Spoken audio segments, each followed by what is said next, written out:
Hey, today we're in Namibia and we're hunting with Leopard Legend Safaris, and we're hunting the tallest land mammal of all.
Down.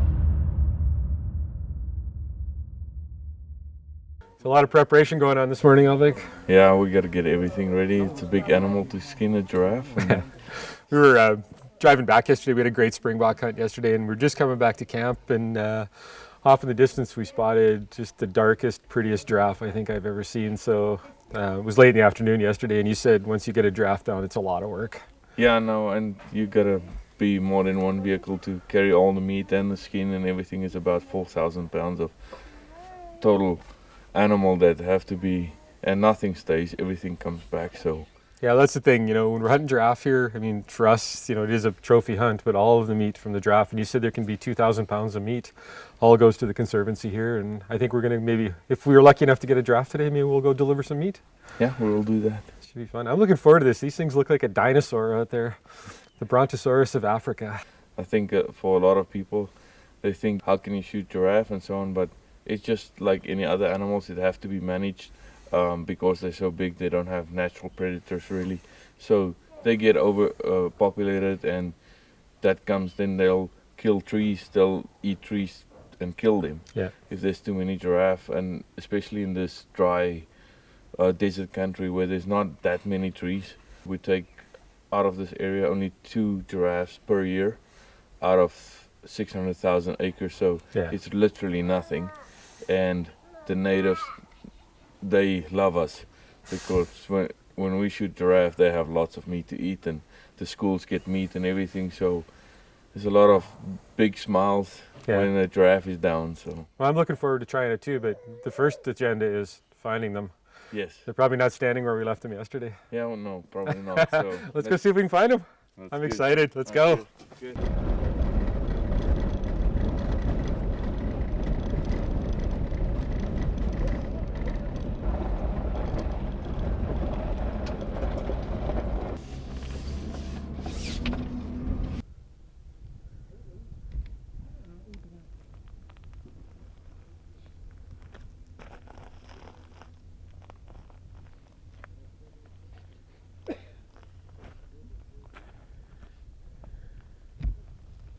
Well, like we went yesterday where those giraffes were, and they weren't there, of course. They're never where you last left them, but you guys spotted some tracks in the river, and we followed them, and we didn't go too far, and we've actually seen them out on the plain now, but you said they're in the worst spot they can be in.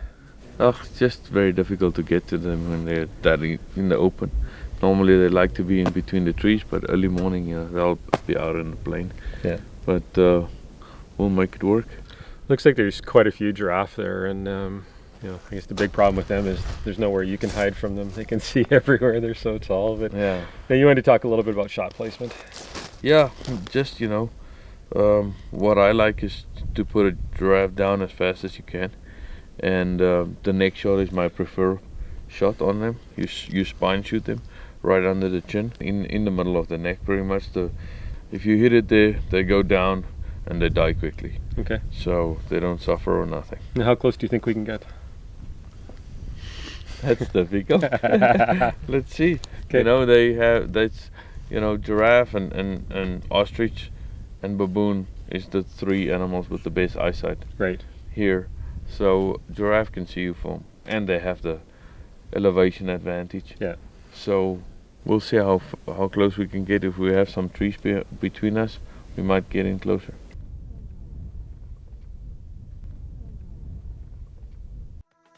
Outdoor Quest TV is brought to you by Zeiss Sport Optics.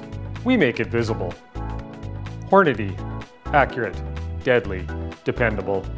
Puma SGB Knives, knife maker to the world since 1769. Corlane Sporting Goods, home of the Rocky Mountain Rifle. Defense Aerosols, bear spray for when your life depends on it.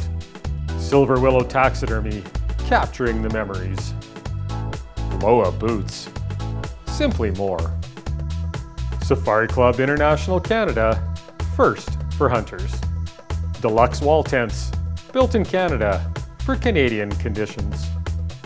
And Alberta Outdoorsman Magazine, Alberta's only hunting, fishing, and trapping magazine.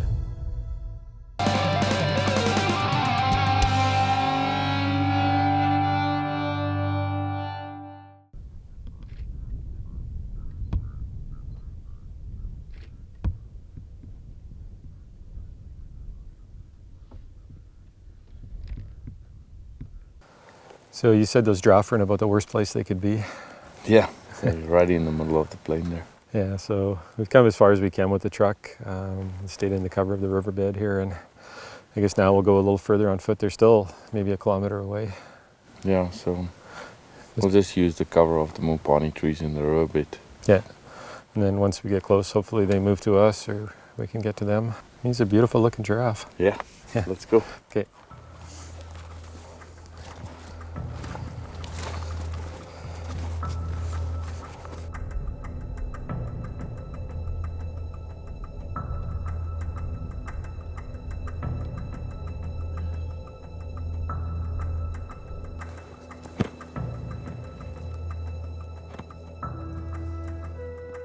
And they're right in the middle, aren't they? Yeah. So those are all females with him? Yeah, it looks like 3 younger females. Man, he's like twice as big as they are. Let's get closer.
Maybe we just walk straight, we'll be okay. Yeah. Okay.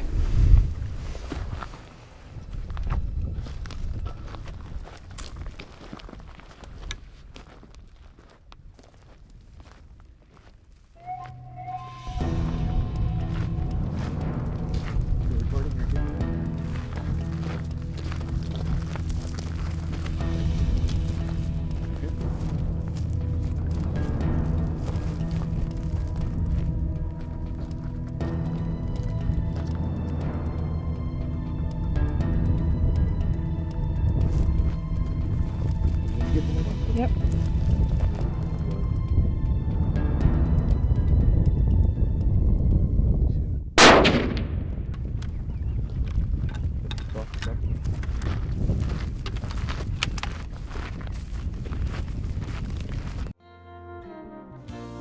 This is Corlane's Gun Tech Tip of the Week. Hi, Greg here from Corlane Sporting Goods, home of the Rocky Mountain Rifles. And we're going to talk a little bit about some scope leveling techniques that we use. And here I've got a typical setup. I've just got a Tikka action here. We've mounted a Huskama scope on, and we're getting ready to do some long range shooting. Now, as you can see, I've put a level on the top of my turret, and I put a level on my action. And I pair these two up so that I know my crosshairs are dead vertical. Bolt everything down, torque it down to spec. That's as simple as it is. But when you end up in the field, how do you ensure that you're level, holding the gun level? Because that's where it all comes into play, is that additionally, I will then add on an external level onto my scope tube to make sure that I am holding my gun level and true. Because the moment I start dialing up elevation, if I'm holding it to the right or the left, you know, the 1 o'clock or to 11 o'clock, as I'm dialing up, I'm moving toward that direction. So it's critical, especially long-range shooting, that you maintain a level scope. So if you have any questions about this or some of the products to put onto your scope, give us a call at Coeur d'Alene Sporting Goods, home of the Rocky Mountain Rifle. This tip has been brought to you by Coeur d'Alene Sporting Goods, home of the Rocky Mountain Rifle.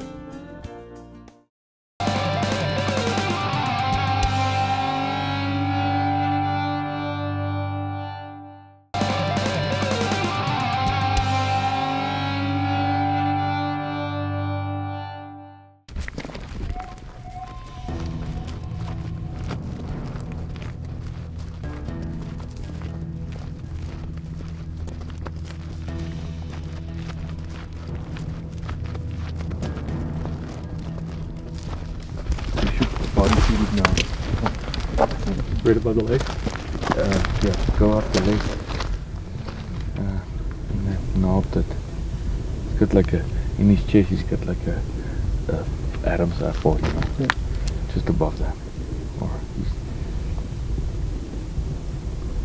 Or you can try for the neck again, but it's a long shot.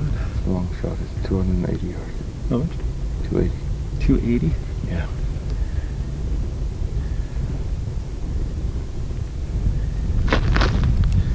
Try for the body shot. It's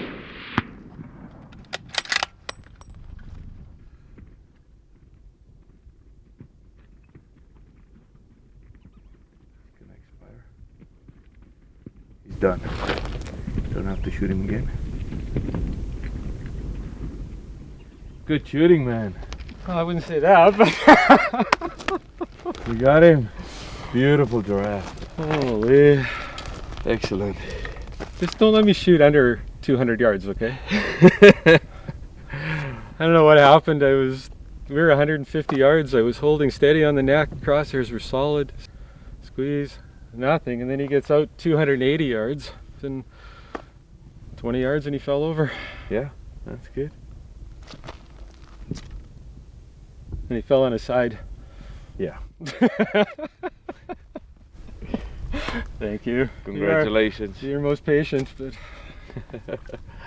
Yeah. You couldn't have shot it in a beautiful place than this. oh yeah, in the middle of nowhere. Yeah.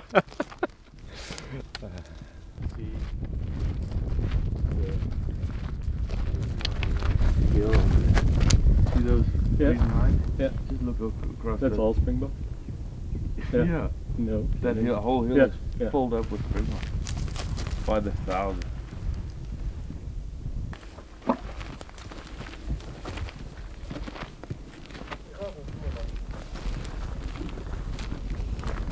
What old burger? There's scars on them. There's where you got hit right there. Their heart kind of sits right in here. Their heart's about 12 pounds, so it's a big target. But when Elvick told me it was 280 yards, I've only got this gun sighted in for about 150. I was kind of guessing at that point, so I held quite high. And I figured even if I hit high, I was still going to break vertebrae. And like I thought it would probably drop, and then, you know, there's still lungs and heart in there. So I had a big window where I could land a bullet in, and I kind of guessed it was going to drop about 18 inches. I have no idea on the ballistics right now. I can probably look it up later and sound smarter here, but it was kind of a guess. Things were happening fast. It was kind of the last shot. They were heading over this mountain. We were done. So just aimed high. Figured if I broke the neck, great. The bullet dropped down. There was still lots and lots of vitals there. So I played the odds and worked out. For a body shot, he dropped pretty quickly. Shooting a 250 grain GMX out of the 375 H&H. It's going about 2,810 feet a second, I think, so it's cooking along pretty good, but hopefully we can find that bullet. So far, I've been really, really impressed with what these bullets will do, you know, for a lighter weight bullet for a 375. They do a pretty amazing job. But we'll get him set up a little better here, let you look at him a little more. Man, it's quite the ordeal just to get them set up for photos. Yeah, it takes quite a while. I imagine it takes a while to get them butchered too. Yeah, we're probably gonna spend a good 2 hours, solid 2 hours. No, it's less than I thought, so Yeah, a lot of guys. we're professional. Amazing trophy though. I don't, I think most people don't really consider hunting giraffe. Their only experience with giraffes is in the zoo or somewhere like that, and they're wild animals out here. Oh, definitely, yeah. They don't hang around for you to kill them. Yeah, exactly. But you say there's about 2,000 pounds of meat on something like this? Yes, definitely, yeah. So How old do you think a giraffe like this is? this one is definitely over 20 years. Yeah. And that's when they get the dark colors, when they get really Yeah. old. When they get real old, they'll turn darker and darker. So yeah, this one is about 22 years old. Wow. So I know when we saw him out there with the females, he just was twice as big as them. Yeah, definitely, yeah. So This hunting in the Namib Desert here, though, I think, probably it's one of the places most people don't think about ever coming hunting. It's just magnificent out here. This is as wild and true as Africa gets, and just seeing so much game. I know we've hunted other parts of Namibia, other parts of South Africa, and the cover is so much thicker. And you see flashes of game, but out here, you'll see 1,000 springbok grazing there, and gemsbok and zebra, and it's truly amazing. And you're hunting all day here. yeah. Because the game is out, and we've taken some springbok already, and now the giraffe, and we've got ostrich and gemsbok and zebra, and we saw a great steenbok the other day. So there's a lot of opportunity here for people to hunt. The Namib Desert is the oldest desert in the world, and it's because of the amount of animals that adapted to the environment and the situation here. So yeah, there's definitely lots of game here, and it's all free range, and that's what makes it so nice. These tribal conservancies are absolutely amazing, and this one has got some incredible game. I want to thank you, Alvik. It's a big pleasure. Leopard Legend Safaris, absolutely first class.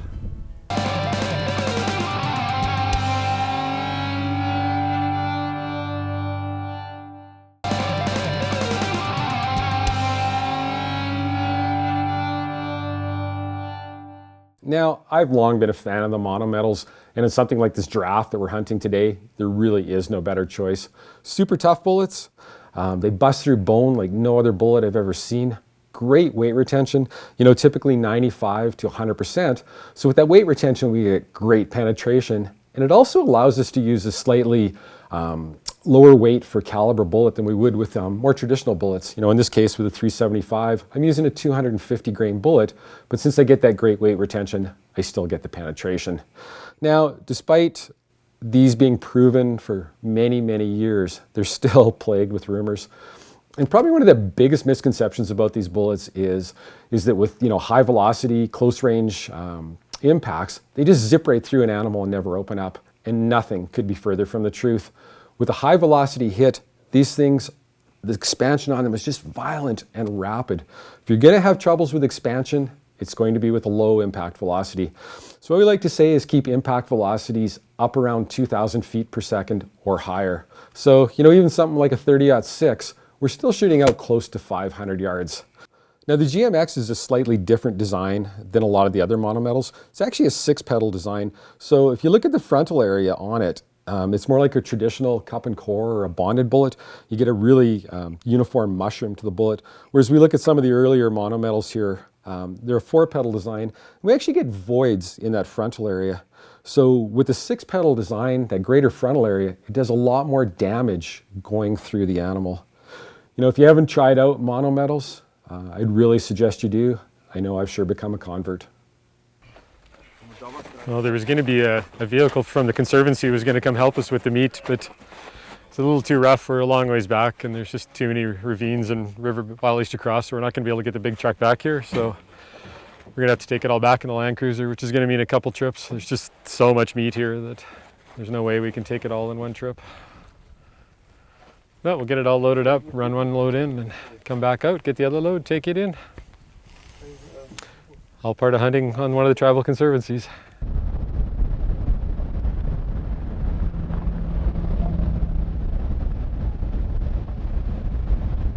So we just came to the local boarding school here. We're dropping off the giraffe, and I think the ladies were all worried they wanted to get their share, but once they saw how much meat was in the back of the Land Cruiser, they were pretty excited. So there's kids come to school here from all over the Conservancy, and the meat they get from hunters is one of their only sources of meat.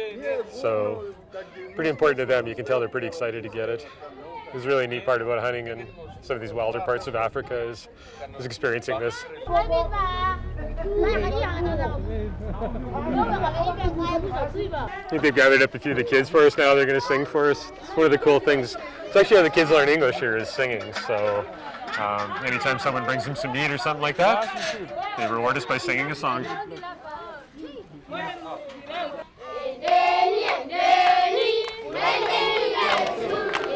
Gonna haul the draft meat into the kitchen here now. It's always an exciting time in town when there's meat coming in.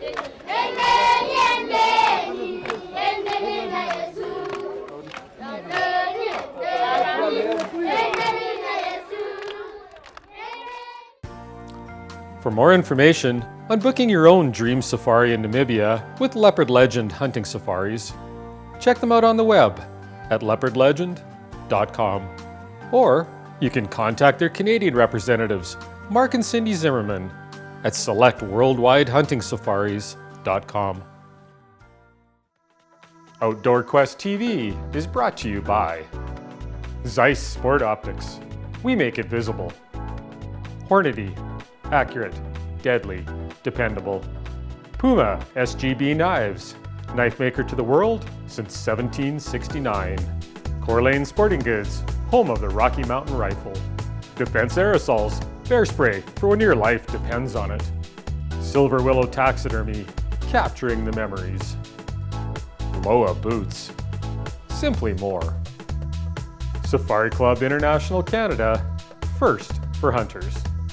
Deluxe Wall Tents, built in Canada for Canadian conditions. And Alberta Outdoorsman Magazine, Alberta's only hunting, fishing, and trapping magazine. Check us out online at OutdoorQuestTV.com. And don't forget to follow us on Facebook and Twitter.